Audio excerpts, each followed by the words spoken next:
So I hope you enjoyed the history of iron.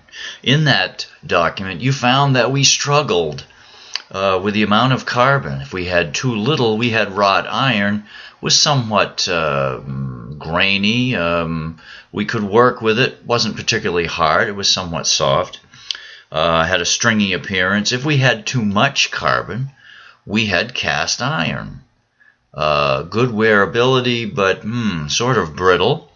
Good for stoves, pots and pans, things like that. But we really were seeking that durability and that wonderful toughness that steel had.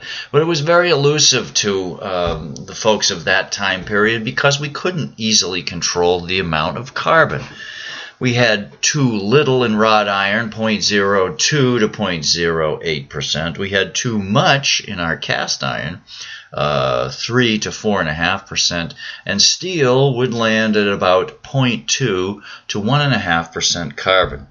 Well, as you found out, Sir Henry Bessemer in 1856 did come up with the Bessemer converter. Remember that he had some iron ores that were in his local area that seemed to work pretty well.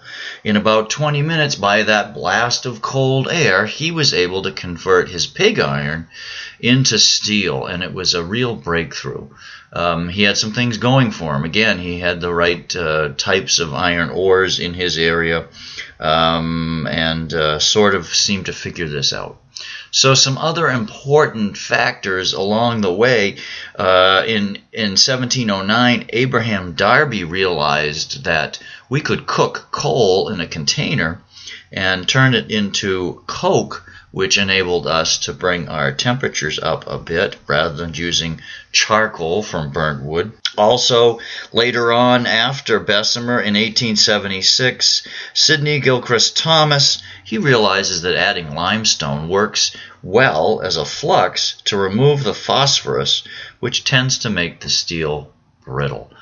So finding the right amount of carbon was a difficulty that they really settled in 1856 by the Bessemer process. And again, he kind of lucked out. And later on, we learned more about metallurgy and learned more about the process of identifying when we had enough carbon or too much carbon. Hope you enjoyed this.